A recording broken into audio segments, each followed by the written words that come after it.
Bonjour gang, aujourd'hui on est avec Régent Leclerc qui est notre président de la Fédération de la santé et des services sociaux. Donc aujourd'hui, dans le contexte du comité de la loi sur la réforme du B, je vais poser des questions à notre président de la Fédération pour voir son opinion vis-à-vis ces belles petites structures. Donc Régent, comment ça va? Ça va très bien, toi? Merci. Oui, merci. Ça fait tellement plaisir. Concernant l'Agence Santé Québec, t'en penses quoi de la Top Gun avec une vice-présidence aux opérations qui a été nominée? Bien, on voyait venir ce genre de tableau-là. Puis, quand on dit la discussion qu'on a avec le gouvernement, ce que le gouvernement amène sur la place publique, c'est de dire que la concentration, la centralisation va aider à la décentralisation. Ça, c'est un élément que nous, on trouve vraiment, ça ne fait pas de sens, mais de nommer une chef d'entreprise privée comme Biron, qui est reconnue, mais qui a à peu près 1000 employés, puis qui est très niché comme entreprise. Son modèle d'affaires est très niché. C'est facile de faire en sorte que on puisse prendre des échantillons, puis faire des tests, puis des laboratoires. Mais là, quand on parle d'urgence, quand on parle de soins à domicile, quand on parle de CHSLD, et là qu'on voit cette personne-là qui vient du privé, puis qu'on lui dit, elle a toutes les qualités pour faire en sorte que le système fonctionne. Moi, j'y crois pas. Personnellement, j'y crois pas. Ça lance un message, par contre. Ça lance le message que le gouvernement est en train de vendre le système public au privé, parce que cette personne-là, elle, va sûrement prendre des décisions avec des réflexes d'entreprise privée, mais pas pour améliorer, mais bien pour faire un copier-coller de ce qu'elle vit dans sa business, qui n'est pas du tout, qui n'a rien à voir en termes de proportion, mais en termes de modèle d'affaires au niveau des besoins de la population. Là, on va avoir une approche comptable, on va avoir une approche de chiffres, de budget, alors que là, on aurait besoin, il faut régler les problèmes à la source, mais en fonction des besoins de la population. Fait que, moi, ce que je crains, c'est qu'on va se retrouver avec plus de privatisation, moins d'imputabilité, parce qu'une agence n'a pas la même imputabilité qu'un gouvernement, qu'un ministre. Et à cet égard-là, ben, même si un vice-président ou un directeur adjoint qui, lui, provient du public, mais il n'y aura jamais le dessus sur la présidence. Est-ce que tu as l'impression que ce vice-président aux opérations a été nominé le temps qu'elle soit un peu le bouc émissaire de cette structure pour lui par la suite venir chercher, là, parce que ça a été quand même nommé là, que c'était comme un peu une tactique de maquiller, de mettre Mme Biron en tête avec un vice-président aux opérations? Mais ça ne changera pas le vice de fond, qui est trop de centralisation.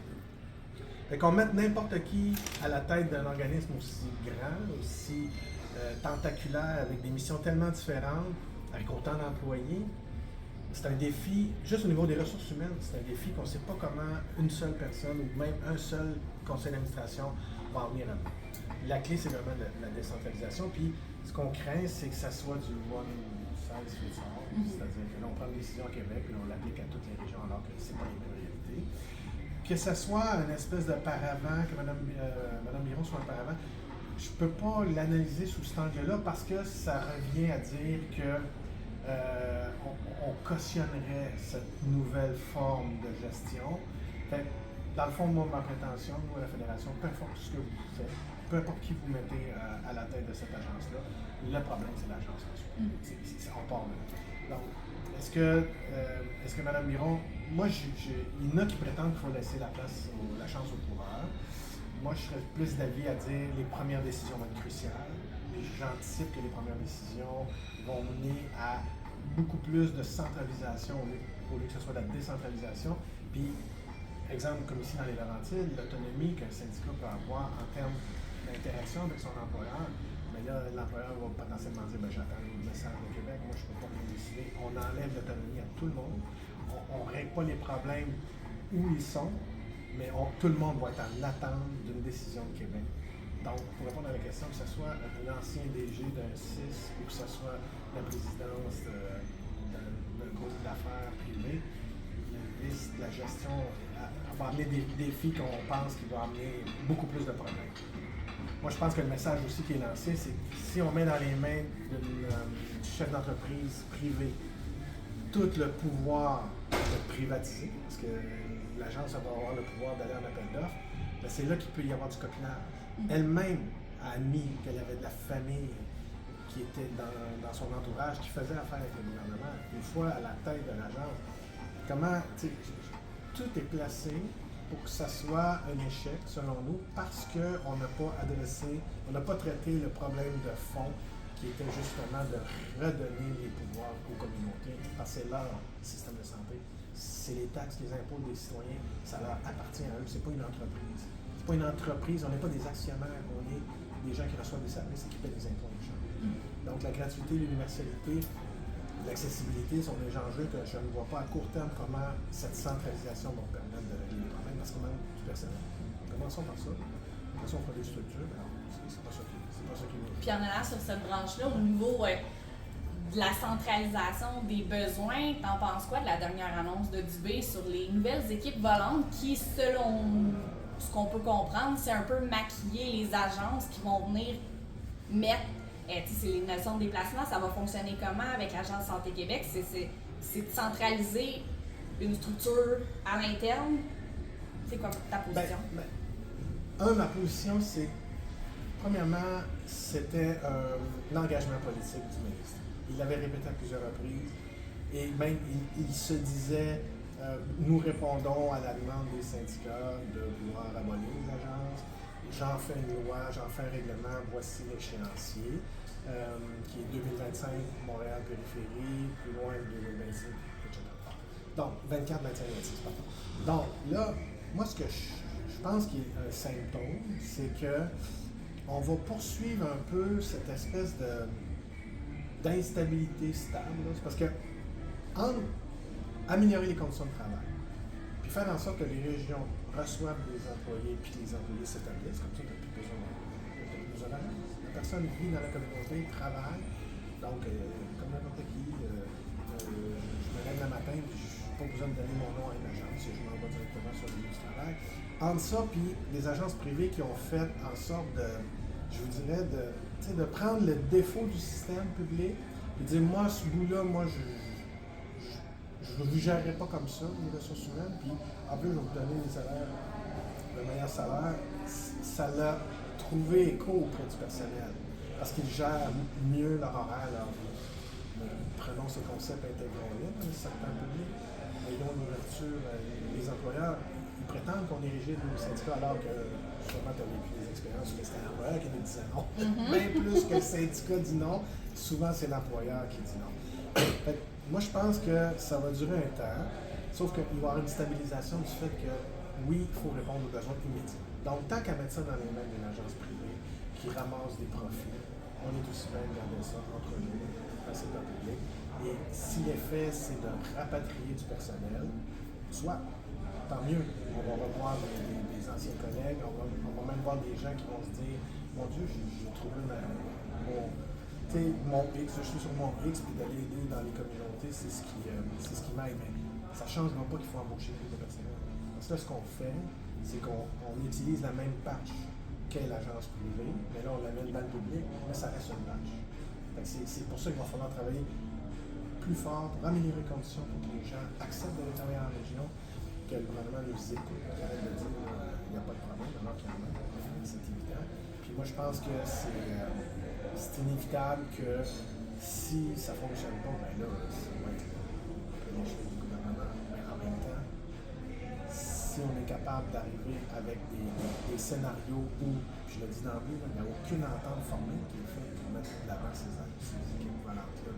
On l'a annoncé, on nous a approchés, on a dit êtes-vous intéressé qu'on explore? Oui, on va checker ça, parfait, mais il faut signer la convention avant, c'était clair, il faut signer la convention. Et toutes les modalités, c'est ce que c'est à faire.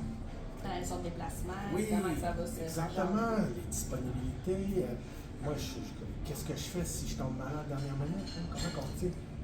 C'est utilisé à l'appel.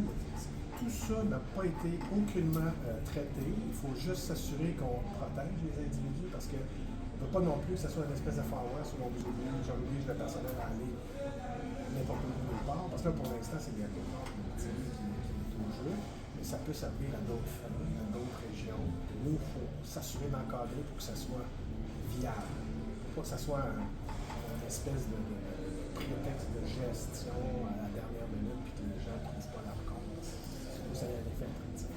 Mais à terme, nous, notre position, c'est ultimement, il faut que le personnel vive dans l'économie, qu'il y ait des logements, qu'il y ait une qualité de vie. Qui fasse partie de la communauté. Oui, tout à fait. Puis en lien avec ça, justement, on voulait savoir là, au niveau de la réduction, le plan de réduction de la main-d'œuvre indépendante, là, qui est notamment les agences dans les établissements. Je comprends qu'il y a une partie qui peut être une solution de l'amener avec les équivalentes dans le nouveau Agence Santé Québec, mais au niveau, tu as parlé des régions plus éloignées. Nous, dans les Laurentides, on est quand même impactés. Si on regarde Rivière-Rouge en montant, parce qu'on on fait partie du début de la phase 1 pour la réduction, mais ils l'ont appliqué à plus grande échelle dû à des déficits budgétaires, qu'on se ramasse avec des situations où c'est hyper dangereux. Donc, est-ce que la Fédération, est-ce que toi, en tant que président, tu as un avis? Est-ce que ça a été appliqué de la bonne façon? Est-ce qu'on aurait pu voir ça autrement, les intégrer? Bien, une fois la loi et le règlement votés, parce qu'il va y avoir un règlement. Il y a une loi, puis il va y avoir des règlements qui vont suivre, ce qu'on en comprend. On fait nos représentations au bon moment, parce qu'il y a des moments prévus pour ça. On a une influence assez grande sur le concept général, mais dans les détails, là, il faut, parce qu'il y a un enjeu de négo local. Nous, à la Fédération, on accompagne les syndicats, parce que les syndicats sont autonomes. Du moment que le CIS ou l'employeur décide d'interpeller un syndicat, là, on lève la main, puis là, on vient aider les gens, on vient aider les syndicats. De prendre des initiatives, ça serait un peu hasardeux parce que les équipes volantes, c'est un enjeu politique, mais nous, ça n'a jamais été déposé. Ni l'employeur, ni nous, on a déposé des équipes volantes lors de la dernière négociation. Vous êtes arrivé la semaine dernière. Il faut recadrer ça, puis il faut surtout comprendre ce qu'ils ont en tête. Fait que la prochaine étape, c'est vraiment de les questionner dans le détail. Là, parce que c'est plus le pitch politique. Là, on va rencontrer des gens bientôt, très bientôt. Et là, c'est plus le ministère. Là, on va dire, vous en allez où avec ça? Expliquez-nous. Et dans le cadre des discussions sur cet enjeu-là de modulation, là, on va pouvoir peut-être en faire mention. Mais il va falloir aussi qu'on s'en reparle. Si on parle vraiment de la région des Laurentides, il faut se reparler pour voir vraiment cibler. Je connais un peu que Dumont-Laurier, c'est un enjeu. Le FICAL est souvent sur le edge, les rouges l'ont fermé. C'est une fermeture qui n'est pas fermée complètement, mais tout ça est temporaire. Il y a des enjeux et politiques et aussi techniques, dans le sens que c'est des relations de travail, puis il faut s'assurer de rien échapper pour pas que ça devienne un monstre de désagréabilité là-bas. Parce qu'il y a du monde qui vont dire ouais, bon, c'est pas ça que je veux, puis c'est pas ça que je veux. Il va falloir beaucoup se parler pour répondre aux besoins. Mais le règlement, la loi prévoit que le ministre peut, de son propre chef, il a le pouvoir, lui, de décider de prolonger. C'est lui qui décide. C'est plus le CIS, Lucius, c'est plus les directions locales. Le ministre peut dire bon, telle zone, tel endroit, on peut prolonger les agences. Et à un moment donné, il faut que ça arrête. Ça, c'est clair, il faut que ça arrête. Merci beaucoup, Réjean, d'avoir pris le temps de répondre à nos questions.